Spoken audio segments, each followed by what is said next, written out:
Yun mga kababayan, alam na alam ko itong survey na ito dahil proud Boholano tayo. Taga Bohol tayo mga kababayan. At nandito tayo ngayon sa Bohol. Kaya alam na alam ko kung ano yung nasa puso ng mga Boholano. Mga taga Bohol, mag-komento na kayo dyan. Pero bago tayo magpatuloy, babati muna ako ng magandang hapon sa aking mga subscribers dyan, sa aking mga viewers. Maraming salamat sa inyong suporta. Shoutout sa inyong lahat.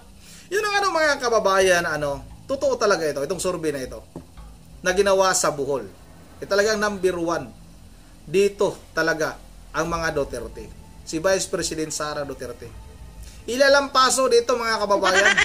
Itong si Pangulong Bongbong Bangag Marcos Jr. Lampaso dito. Kahit yung mga kandidato ngayon ng alkansya ng Bagoong Pilipinas, malabo na manalo dito sa Bohol yan. Kahit na nagpahayag na ng suporta itong gobernador namin dito, itong si Ares Amintado, hindi rin naman namin iboboto yan. Marami sa aming pamilya, sa aming mga kakilala na hindi na rin boboto niyan. Iwan ko lang sa ibang mga taga Bohol. Nasa inyo na yan kung patuloy nyo pa rin bang suportahan yung gobernador natin dito at yung asawa niya sa 2nd District, yung si Banban Amintado mga kababayan, yung asawa niya 2nd District. Mismo dito sa aming lugar, 2nd District kasi ako eh. Yun ang mga kababayan, balik tayo dito sa survey sa Bohol. Talagang totoo naman na yung mga Boholano ay buong puso na sumusuporta kay Vice President Sara Duterte. Kaya hindi na kami magugulat na mag-number 1 talaga dito at talagang mataas yung ratings ni Vice President Sara Duterte sa amin.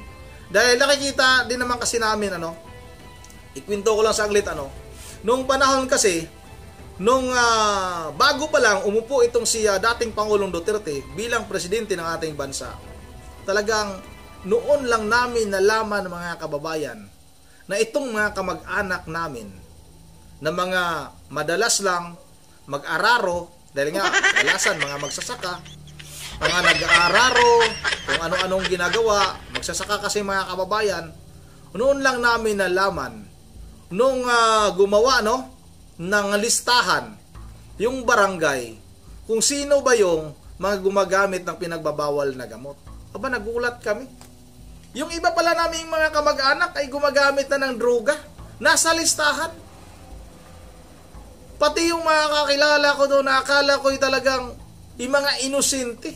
Walang alam sa mga ganong bisyo. Pero nakikita ko lang kasi nasa Maynila ako nung time na yan. Nakikita ko na lang sa mga pahayagan, unang doon yung mga mukha nila, sila ito. Mga kamag-anak ko ito. Nakakala ko yung alam ay pagsasaka lang. At ang alam ko yung mga mababait na tao. Pero yun pala, gumagamit na ng pinagbabawal na gamot. Kung hindi naging presidente si dating Pangulong Duterte, ano na yung buhay ng mga tao na yan?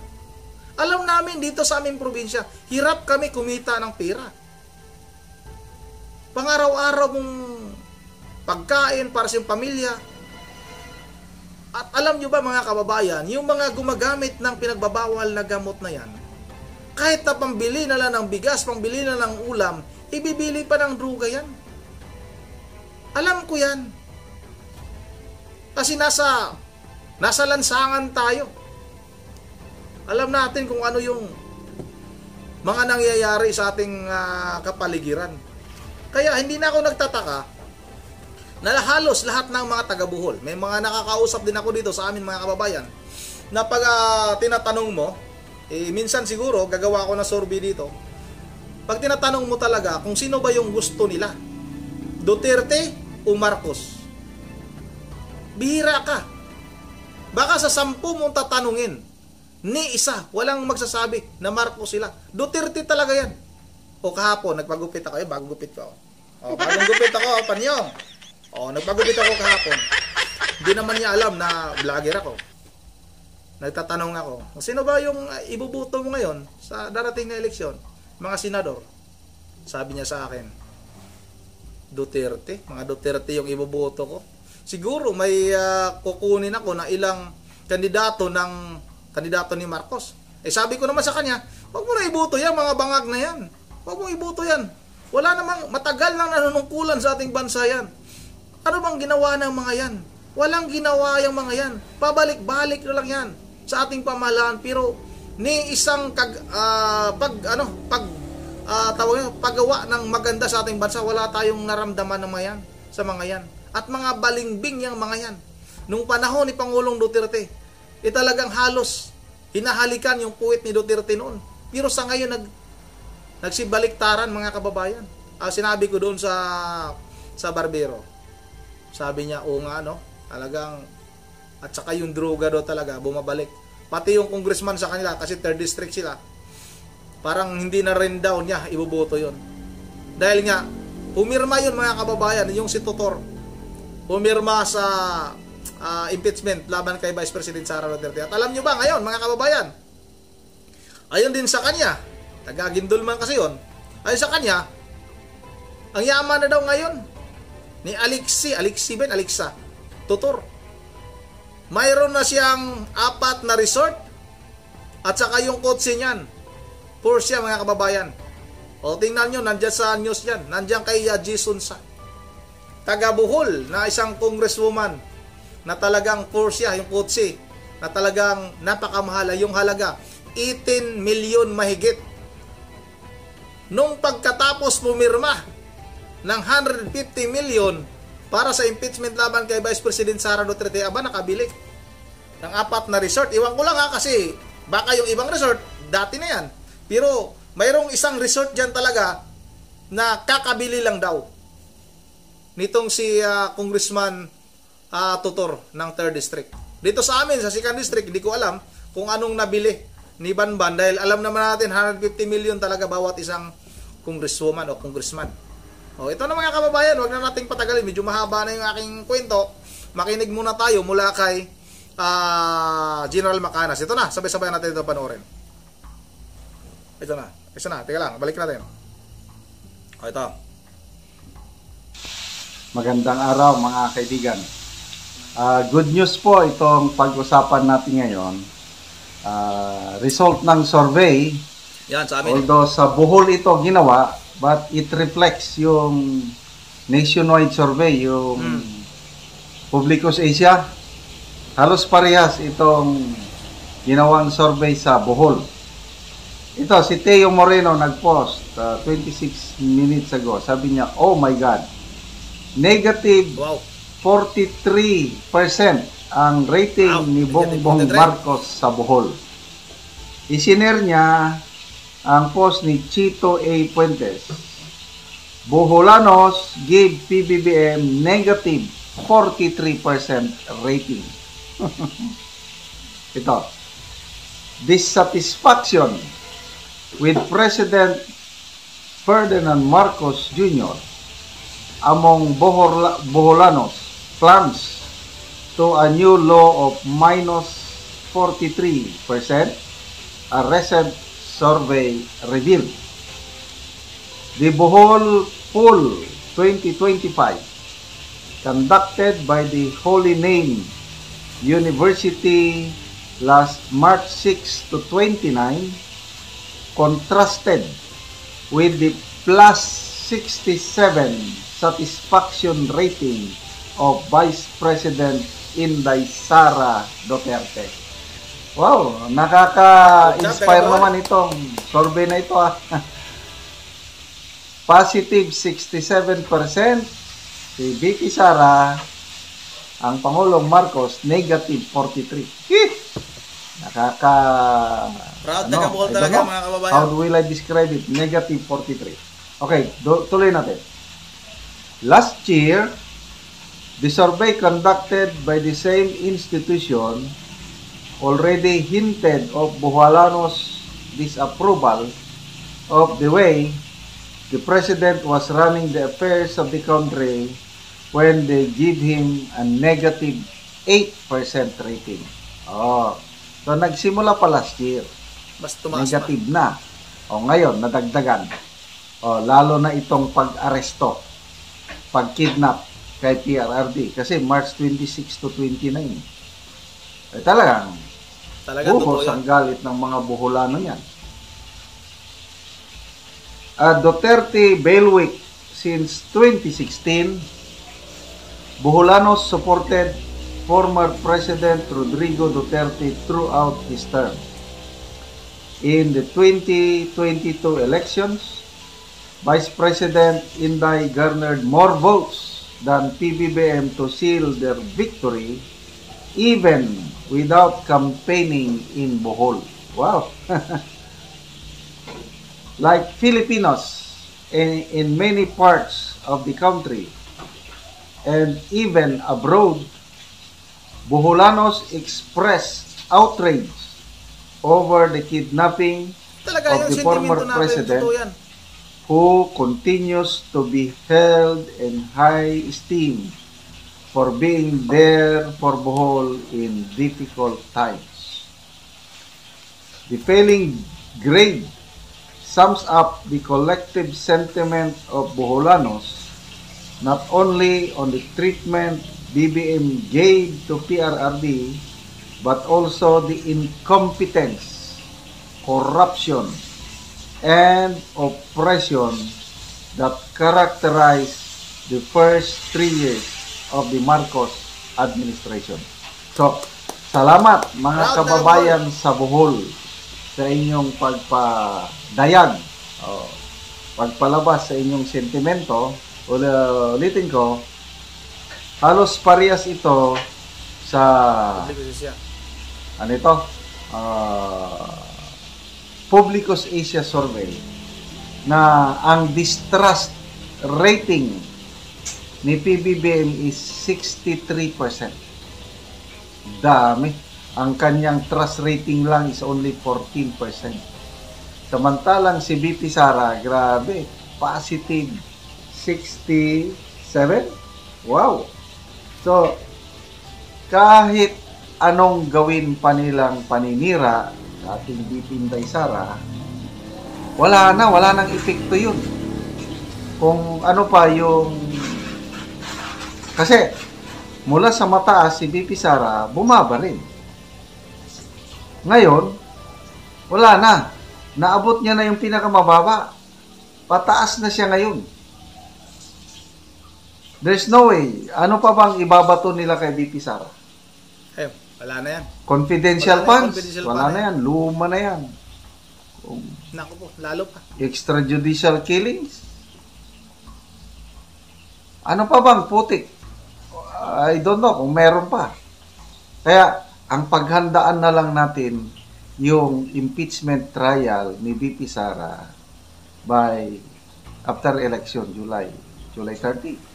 Kaya importante yung mga mananalong senador. Kaya panawagan ni BP Sara, nag-endorse na siya yung 10, Duterte. Yung 10 kandidato ng PDP plus si Dr. Eric Mata, kaya 10 Duterte. Dapat straight PDP laban tayo para masigurado na mananalo si BP Sara sa kanyang impeachment trial. Once na nalusutan ni BP Sara ang impeachment trial this year, wala na. There's no way to go but up. Magkakataranta, aburido na sila kung paano. Kasi latest survey ng presidential survey, dalawa, yung WR numero at saka I think Pulse Asia, napakataas ang rating ni BP Sara. Sa WR numero is 29%. Si BP Sara, si Senator Rapi Tulfo is only 15%. Sa Pulse Asia, I think 39% si BP Sara, nasa 20 plus lang si So talagang yan ang mga kababayan, hanggang dyan na lang muna panawagan ko rin kahit na alam naman natin tayong mga taga Bohol talagang yung sinusuportahan natin ay si Vice President Sara Duterte. Pero siguraduhin lang talaga natin mga kababayan, pakiusap ko lang din na iboto natin lahat ng kandidato ng PDP. Kung magdagdag man tayo ng dalawa, itong si siguro itong si Hunasan, Yung pang 12 mga kababayan, may nagsabi, Willie Rebillame, pero parang ayaw ko naman kasi nga, balingbing din to si Willie Rebillame minsan pag nagsalita. Si Amy Marcos nga, kinukonsidera natin kung halimbawa ay maipakulong niya itong si Gerald Torre at maibabalik niya o maibalik niya dito sa ating bansa itong si dating Pangulong Duterte. Yung mga kababayan, dito nga, ulitin ko lang, lahat ng halos na tanong ko kung sino ba yung ibuboto nila sa darating, no, sa eleksyon. Malayo pa naman yun, 2028 presidential election. Pero isa lang talaga ang sagot nila, Duterte tayo. Sara Duterte tayo para mawala ulit. Problema kasi talaga yung droga, mga kababayan. Grabe problema talaga yan. Kahit dito sa aming lalawigan. Grabe. Ang daming droga ngayon. Yung mga hindi nga halos nakakilala ng mga ganong bagay noong mga panahon. Ngayon, magugulat ka na lang, nagtitinda na sila. Magugulat ka lang na balitaan mo na aresto si ganito, na aresto si ganon. Mismong taga-kabarangay ko, ilan na yung naaresto sa barangay namin? Marami na. Yung napakabigat talaga, yung nahulihan ng 1 milyon mahigit. Hanggang ngayon, nakakulong pa siya hanggang sa ngayon. Oh. Biruin nyo ba naman yan, mga kababayan?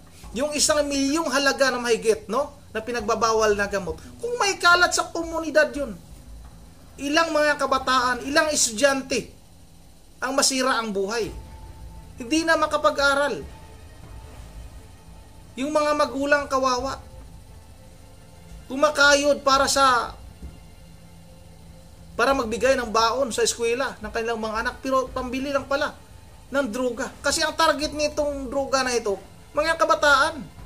Although may mga matatanda, katulad nila Mike Abe, nila Epifanio Labrador, mga ganon. Gumagamit na yan. Pero talaga, ang target talaga, mga kabataan, mga kababayan. O pasalamat tayo sa mga taga Bohol dahil nga sa pinaka-panibagong survey na ginawa dito sa ating probinsya. Kaya proud Boholano tayo. Yun ang dito lang muna at bago tayo magtatapos ay mag-shout out lang tayo sa lahat ng mga taga Bohol. Shout out lahat ng taga Bohol o sa ating bayan diyan. Bayan natin sa Ubay, shout out sa inyong lahat diyan, ha. At shout out na rin kay sana ba? Sino ba yung i-shout out natin dito? Shout out kay Jean Nelson. O magkano babayad ng walang bayag na Labrador na yan? Bayad yan. Binabayaran na ng manok siguro yung hindot na yan. Excuse me. Shout out na rin kay May Robinson na Kiosnaga. Nancy Pirolino, shout out. Nakakahiya ang vlog, mali-mali naman, nagtatago kasi sa mas di alam meaning ng crowd.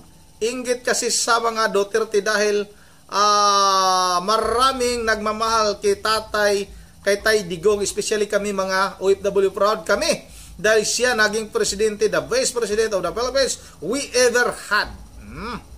Totoo naman talaga yan. Yung crowd nga, ang basa nitong si Panyong, crowd. Tapos yung tricom. Tapos may lakas pa ng lubang English tong hindot na ito. Shout out rin kay David Lin, ha. All my families, the 30s except of me. Except of me, I was in abroad. Still, we fight for our Tatay Digong. I told to my family, we need all sleep of our Tatay Digong with praying, with heart, no, mga kababayan. Maraming salamat. Ito, Marcolita sa Senado. Marcolita sa Senado. Shout out rin kay Romeo Alfonso, ha. Idol, natatawa ako sa tawa mo. Nakaka-insulto, wasak na wasak. Wasak sila sa tawa mo. Maraming salamat. Pagtatawanan natin yan. Dahil mali-mali naman yung mga sinasabi nila. Tama po. Mas magaling yan si Epifanio Labrador. Mayabang at magkunwari. Magbintang at magtatago sa takot. Talaga namang takot yung tao na Iwan ko ba? Pero pinaniniwala pa rin siya kahit papaano may kunti pa rin. Hanggang sa tuluyan na mag-zero yung views niyang tao na yan, wala na talagang maniniwala yan. O shout out rin kay Ma'am Elisa Borbiha, kay Ma'am Joyce ng Japan, kay Ma'am Virgin Religious ng Pulilan, Bulacan, at kay Sammy Trabajada Cooper ng Boracay. Yun ang mga kababayan. Ulit shout out sa lahat ng mga taga Bohol. Duterte tayo. Yun ang hanggang dito lang muna, at once again, this is from the TV mo. Ingat ang lahat. God save the Philippines.